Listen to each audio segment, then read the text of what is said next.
और मेरे जुगाड़ कोडर्स, क्या हाल चाल है? क्या जुगाड़ चल रहा है लाइफ में? मेरे तो जुगाड़ यही चल रहा है कि सुबह उठो, वीडियो बनाओ और मस्त से फिर पूरे दिन रिसर्च करते रहो अगले कंटेंट के लिए। भाई यही लाइफ हो गई है, क्या करें। लेकिन आज ना ठंडी कुछ कम है, कोहरा बहुत चल रहा था 2-3 दिन से, आज तो धूप निकली है। मतलब आज हम बनाएंगे इन्फो वीडियो बिटफ्यूम्स वाले चैनल के लिए। लेकिन हमें तो करना है जुगाड़, और कोड जुगाड़ चैनल में तो हो रहा है अभी HTML के बारे में जुगाड़। एंड HTML की इस जुगाड़ू जर्नी में हम आगे बढ़ने वाले हैं HTML के टेक्स्ट फंडामेंटल से। अब ये नाम तो बड़ा अजीब सा है, टेक्स्ट फंडामेंटल। बेसिकली टेक्स्ट कैसे हम मैनिपुलेट कर सकते हैं, किस किस तरह के टेक्स्ट यूज करते हैं, इन सब चीज़ों की जानकारी लेंगे इस वाले जुगाड़ में। तो चलिए देखते हैं कि कैसे होगा टेक्स्ट के जुगाड़। सो HTML में सबसे पहले जब HTML नहीं था तो आइडियाज़ कहाँ से आई है HTML के जो टैग्स हैं। तो आप ये देख सकते हैं, यहाँ पे एक मैंने खोल के रखा है वेब पेज, एंड इसमें बहुत ही पुराने ज़माने का जो न्यूज़पेपर था वो है। तो आपने अगर न्यूज़पेपर देखा होगा अच्छे से तो उसमें देखा होगा सबसे पहले न्यूज़पेपर में होती है ये हेडिंग बड़ी वाली, तो सबसे बड़ी हेडिंग, ठीक है। फिर उसके बाद होते हैं अलग अलग कंटेंट, अलग अलग न्यूज़। तो अब हर न्यूज़ का होता है एक अपना खुद का पर्सनल हेडिंग। तो ये हेडिंग हो गई पैराग्राफ की। तो अब देखो भाई, एक है बड़ी वाली हेडिंग जिसको हम बोलते हैं पूरा पूरा न्यूज़पेपर की हेडिंग। फिर आई हमारी पैराग्राफ की, that means her particular news की हेडिंग।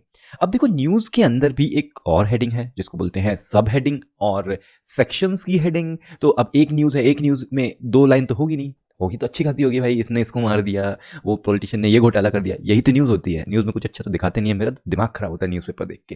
भाई कुछ अच्छा बता दो ना यार, है नहीं तो ये मर गया, वो इसको धोखा दे दिया, इसने इसको टीम से निकाल दिया, वो पॉलिटिशियन ने ये कर दिया। खैर वापस आते हैं HTML पे, जुगाड़ पे। और तो एक न्यूज़ के अंदर आपके 3 सेक्शंस हैं, तो हर सेक्शंस का हमें पैराग्राफ देना पड़ेगा, हेडिंग देनी पड़ेगी। तो उसके लिए हमें डिफरेंट डिफरेंट लेवल्स के हेडिंग्स चाहिए। इसीलिए HTML भी इस तरह की हेडिंग्स को प्रोवाइड करता है, जिससे कि तुम कुछ ना कुछ इसी तरह का जुगाड़ कर सको। तो अभी तक हमने देखा था H1 के बारे में, और H1 क्या करता है, बहुत ही बढ़िया तरीके से हमारा ये कोड जुगाड़ को देखो लिख दिया है। अब मैं क्या करता हूँ, यहाँ पे जाता हूँ और H2 लिखता हूँ, और मैं सेम लिखूंगा वर्ड कोड जुगाड़। मैं इसको कॉपी कर लेता हूँ क्योंकि मुझे बहुत ही ज़्यादा बार लिखना है। तो H3 भी होता है, H4 भी होता है, H5 भी होता है और H6 भी होता है। अब हुआ क्या, मैंने इन सब में लिख दिया और जैसे ही सेव किया तुम देखो एक एक बिल्कुल क्या कहेंगे उसको, ट्रेन सी बन गई है, सबसे बड़ा फिर से छोटा, फिर से छोटा, फिर से छोटा, फिर से छोटा। तो ये सारे के सारे कहलाते हैं HTML की हेडिंग्स। अब ये आपके ऊपर है कैसे यूज़ करना है। तो जैसे मैंने बताया कि अगर फुल एक आर्टिकल लिख रहे हो, कोई एक आर्टिकल है, तो उसका जो टाइटल होगा वो H1 से आ जाएगा। फिर उसके 3 पैराग्राफ्स हैं मान लो, तो 3 पैराग्राफ्स की 3 हेडिंग। अब हर पैराग्राफ में 2-2 सेक्शंस हैं, तो हर सेक्शन की जो टाइटल है वो आपने H3 से दे दिया, और हर सेक्शन के अंदर ऐसे समझ गए, मतलब कुल मिला के इतना बोर नहीं करूंगा मैं तुमको। तो ये बड़ा अच्छा दिख रहा है यार, ये मस्त वाला। अब ये जो स्टाइलिंग है और ये जो सेक्शंस डिवाइड किए हैं, ये HTML खुद से देता है। लेकिन मैंने बोला था ना यार, HTML बहुत शांत प्रवृत्ति का है, बहुत सारा योगा करता है। दैट मीन्स ये परेशान नहीं होता है कभी, दिमाग शांत होता है, पीसफुल माइंड। इसका मतलब हम CSS की मदद से इन HTML टैग्स को, H1 और हेडिंग टैग्स को चेंज कर सकते हैं। कैसे? अगर मैं इसमें जाऊं और इसमें मैं लिखूं स्टाइल, और मैं बोलता हूं भाई फॉन्ट का साइज जो है ना वो मुझे चाहिए 40 पिक्सल। अब देखो क्या हो गया है, ये तो भाई H1 से भी बड़ा हो गया। अरे भाई साहब, ये कुछ इंटरेस्टिंग दिख रहा है। अब होगा क्या, ये जो कोड जुगाड़ आखिरी में लिखा, ये होना चाहिए था सबसे छोटा, पर है सबसे बड़ा, बिकॉज ऑफ CSS। तो बेसिक नेचर पे हम जाते हैं, हम CSS की बात बाद में करेंगे जब हम CSS के जुगाड़ करेंगे। फिलहाल के लिए हमें ये समझना है कि ये स्ट्रक्चर HTML नेटिवली प्रोवाइड करता है, मतलब भाई खुद से पेट से सीख के आया है। नेटिव मतलब पेट से सीख के आया, ऐसा समझ लो। अब पेट से सीख के आया मतलब कि जब ये पैदा हुआ था तब से ही इसके दिमाग में है। अब ऐसा क्यों कि ये सेक्शंस दिए हैं, ठीक है, तो एक ही दे देते ना हम CSS से, उसको खेल लेते भाई, बड़ा छोटा करके हेडिंग या सब हेडिंग बना देते। नहीं, हमें ध्यान एक चीज का रखना है, वो है हमारा SEO, सर्च इंजन ऑप्टिमाइजेशन। याद है वो मैंने बताया था, वो गूगल भैया हैं, बिंग भैया हैं, डक डक गो अंकल हैं, और भी बहुत सारे सर्च इंजन हैं। उनको ये जो टैग्स हैं, हर टैग्स इंफॉर्मेशन देता है ना। ये जो सर्च इंजन्स हैं वो CSS पे जाते ही नहीं है, CSS से उनको कोई लेना देना ही नहीं है भाई। CSS तो डिजाइनिंग के लिए है ना भाई, सर्च में तो कंटेंट होना चाहिए। तो इसलिए सर्च इंजन के लिए हमें ये सारे के सारे टैग्स को प्रॉपर तरीके से यूज करना है। जिसकी जरूरत है वो यूज करो, जितनी जरूरत है उतनी बार यूज करो, ठीक है। अब तो ये हो गया कि भाई ये बहुत सारे तरह की हेडिंग्स होती हैं, लेकिन हमारे HTML के अंदर हमारा पैराग्राफ भी तो लिखना है हमको। तो इसीलिए पैराग्राफ नाम की भी एक टैग होता है जिसको पी टैग बोलते हैं, और ये बहुत सिंपल तरीके से आ जाता है। इसको हम लिख देते हैं पी, और यहाँ पे मैं एक नया तरीका बताता हूँ। लॉरेम करके आपने सुना होगा, एक डमी टेक्स्ट होता है लॉरेम इप्सिम, बहुत अजीब सा होता है। अभी शायद मैं इसको बनाऊंगा तो दिखेगा। अब ये क्या होता है, ये ऐसी चीज़ है कि भाई ये दुनिया में कोई ऐसे शब्द ही नहीं होते हैं, और उन शब्द को मिला जुला के पता नहीं ये किसने बनाया है। मैं पहले तो मुझे ये नाम बताओ भाई, ये लॉरेम इप्सिम किसने बनाया है, उसको पकड़ के मारो भाई। कुछ मीनिंगफुल यूज़ कर लेता ना, दिमाग में भी जाता नहीं। लॉरेम इप्सिम पता नहीं क्या है।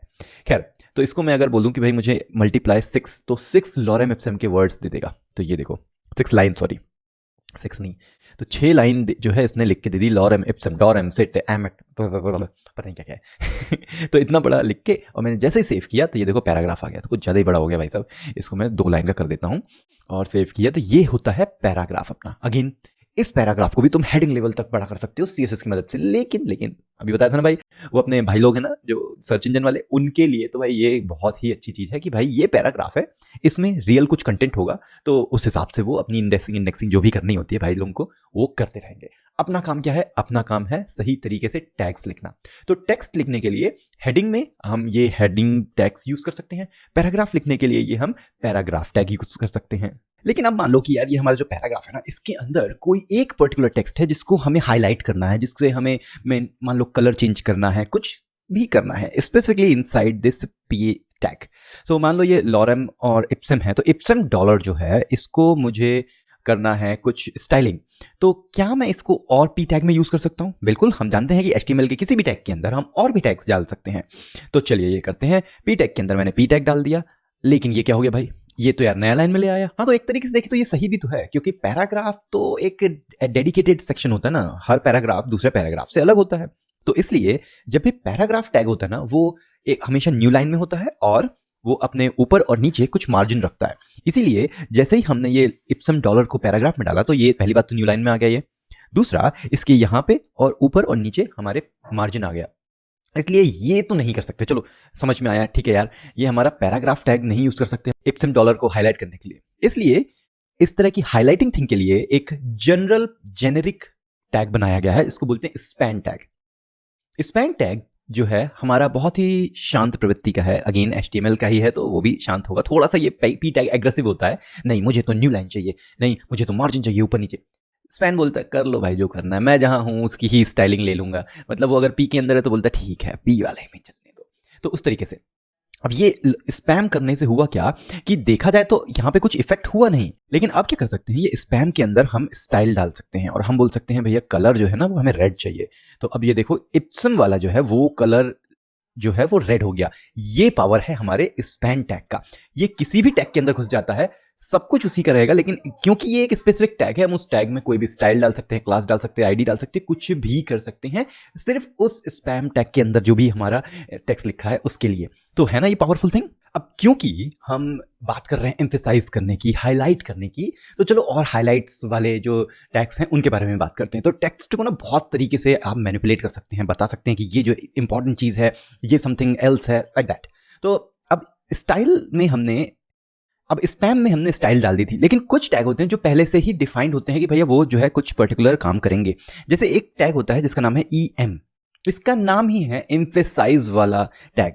अब ये जो भी वर्ड लिखा है इसको ध्यान से देखें तो ये थोड़ा सा इटैलिक टाइप से हो गया, लेकिन ये एम्फेसाइज हो गया। जब कोई भी पढ़ेगा तो उसको थोड़ा सा अजीब दिखेगा, अरे ये तो इटैलिक है, इसका मतलब कुछ है मीनिंग। जनरली ये किसी के नाम के लिए यूज हो सकता है, या फिर किसी भी चीज को आपको एम्फेसाइज करना है तो वो यूज हो सकता है। अब एक और टैग होता है, बिल्कुल ऐसा ही होता है, जो बोलते हैं आई टैग, और आई का मतलब इटैलिक। सो अगर मैं इसको आई में कन्वर्ट कर देता हूं तो देखो क्या होगा, क्या होगा, क्या कुछ भी नहीं हुआ भाई, जैसा था वैसा ही है ये तो भाई EM और I दो क्यों दिए हैं, एक से ही काम हो जाता ना। सी होता क्या है कि हमने जब ये HTML के टैग्स से पढ़ना शुरू किया था तो हमने कहा था क्यों हम यूज कर रहे हैं। पहला तो था कि डिफरेंट तरह के टैग्स हैं ताकि SEO सर्च इंजन ऑप्टिमाइजेशन के काम आ जाए, लेकिन एक और चीज होती है, वो होती है स्क्रीन रीडिंग। जो विजुअली इंपेयर्ड होते हैं, जो देख नहीं सकते, वो क्या करते हैं, वो स्क्रीन रीडिंग स्टार्ट कर देते हैं। तो अब ये स्क्रीन रीडिंग में अगर ये I टैग है तो वो जस्ट इटैलिक हुआ, लेकिन अगर वो EM टैग होता, एम्फेसाइज टैग होता, तो जो स्क्रीन रीडर है वो समझ जाता है इसमें ना मुझे फोकस करना है। तो कैसे बोलता है, जैसे कि किसी के नाम के बारे में बताना है, आज जो है अमिताभ बच्चन ने, सो अमिताभ बच्चन जो है वो थोड़ा सा एम्फेसाइज करके थोड़ा सा उसको जोर दे के बोला, नहीं तो आज अमिताभ बच्चन ने जो है एक फिल्म की ये सिंपल तरीका है। ओके, तो ये बहुत ही बुरा एग्जाम्पल था, ऑल्दो अमिताभ बच्चन का नाम बहुत अच्छा है, लेकिन इस तरीके से जो है आपको समझ में आना चाहिए कि ये टैग्स क्यों यूज होते हैं। तो चलिए इस वीडियो को थोड़ा सा जल्दी फॉरवर्ड करते हैं और समझते हैं कि कुछ और भी टैग होते हैं। जैसे बी टैग मैंने पहले ही बताया था, एक बी टैग का मतलब है भाई बोल्ड कर दो, तो यहाँ पे ये देखिए ये बोल्ड हो गया है, फिर ये बी हो गया, फिर एक होता है अंडरलाइन और ऑल्सो, सो ये अंडरलाइन मतलब इसको भाई अंडरलाइन कर दो, क्या सब तरीके की चीज़ है। तो इन सब चीज़ों का यूज़ करके बिना किसी CSS से आप जो है ये सारे चीज़ें कर सकते हैं। हाँ मुझे पता है आप क्या सोच रहे हैं, यही सोच रहे हैं यार कि वीडियो तो बहुत ही ज़्यादा बड़ा हो गया है। कोई बात नहीं, ये टेक्स्ट वाला फंडामेंटल सीख लोगे ना तो फिर लाइफ सेट है। ये बोला जाता है, मैं जब 9th में था तो बोलते हैं 10th कर लो ना लाइफ सेट है, फिर बोलते हैं 12th कर लो लाइफ सेट है, फिर कॉलेज कर लो लाइफ सेट है, ये वाली कंपनी में जॉब लग गई ना लाइफ सेट है। नहीं होती है। तो वही वाली जो क्या बोलते हैं गोली मैं तुमको देने वाला था, बट ठीक है कोई बात नहीं। चलो तो कैसे करना है कि हमें 2 और टैग के बारे में जानना है, फिर उसके बाद छुट्टी हो जाएगी इस वीडियो की। ओके, सो अब ये पैराग्राफ के बाद हम जाते हैं लिस्ट बनाने पे। तो लिस्ट बनाने के लिए सोचो क्या हो सकता है, LI, वेरी गुड। वैसे ये LI तो ठीक है, मैंने लिखा 1, फिर मैंने लिखा 2, फिर मैंने लिखा 3। चलो ये हो गया, तो 1 2 3 आ गया, और ये देखो डॉट लग गया इसके आगे। अब ये जो है ये डिफ़ॉल्ट बिहेवियर है। अगर मैं इसको इंस्पेक्ट करूँ तो यहाँ पे देखो क्या होता है, इंस्पेक्ट करके इसको थोड़ा सा बड़ा करना पड़ेगा। तो यहाँ पे हमारा LI 3 बार आ गया, तो ये कहलाता है unordered list, UL unordered list. इसलिए इसको हम ग्रुप भी कर सकते हैं UL के अंदर, जो कि होता है अनऑर्डर्ड लिस्ट, जैसे मैंने बताया। तो अगर आप नहीं ग्रुप करेंगे तो वो बाय डिफॉल्ट अनऑर्डर्ड लिस्ट ही होता है, कर दोगे तो अच्छा है ना, तो करना अच्छा रहता है। जिस तरीके से स्ट्रक्चर्ड वे में काम करना बहुत सही रहता है, लाइफ सेट हो जाएगी। अभी बताया था ना, वो वाले कभी नहीं होती है। ठीक है, तो ये हो गया। अगर एक ऑर्डर्ड लिस्ट होगी तो और अच्छा है। अब ऑर्डर्ड लिस्ट का मतलब जिसमें डॉट की जगह 1 2 3 4 आएगा। तो अभी फिलहाल ये 1 2 3 लिखा हुआ है और ये डॉट लगे हैं इन सबके आगे। चलो अगर इसको मैं कन्वर्ट करता हूँ ऑर्डर्ड लिस्ट में तो कैसा दिखेगा, तो उसके लिए मैं थोड़ा सा ऊपर लिखता हूँ जिससे कि दिखे, और नहीं तो साइड में मैं आ जाता हूँ ना तो फिर गड़बड़ हो जाता है। तो ऑर्डर्ड लिस्ट के लिए OL ग्रुपिंग करनी पड़ेगी, और LI तो रहता ही है लिस्ट आइटम, चाहे वो ऑर्डर्ड लिस्ट हो चाहे अनऑर्डर्ड लिस्ट हो। लिस्ट तो लिस्ट होती है भाई, तो लिस्ट आइटम तो एक ही जैसे होंगे, बस उसको अगर हमें अनऑर्डर्ड करना है तो या तो कुछ मत करो या फिर UL लगा दो, ऑर्डर्ड करना है तो OL लगा दो। अब इसमें मैं डाल देता हूँ मान लो सार्थक, फिर उसके नाम डाल दो बिटफ्यूम्स, फिर उसके नाम डाल दो कोड जुगाड़। अब मैं इसको सेव करता हूँ जैसे ही, तो इस बार हमारे पास नंबरिंग है, 1 2 है, 3 है। तो ये बहुत सारी चीज़ें जो हमने सीखी आज, इन सब को मिला के होता है टेक्स्ट का फंडामेंटल इन HTML। अभी मज़ा तो आया होगा, थोड़ा सा बोर भी हो गया क्योंकि लंबा वीडियो है, लेकिन मैंने कोशिश की कि बीच बीच में आपको हंसाते रहूं। लेकिन हंसाने के लिए मैं आपको दे दूंगा लिंक कपिल शर्मा के शो का, वो ज़्यादा अच्छा है हंसने के लिए। लेकिन कोडिंग सीखनी है और फंडामेंटल्स स्ट्रॉन्ग करने हैं तो कोड जुगाड़ पे आओ, क्योंकि यहाँ पे कोड में होता है जुगाड़, और आपको भी करना है यही। और क्या करना है, देखते रहना है कोड जुगाड़।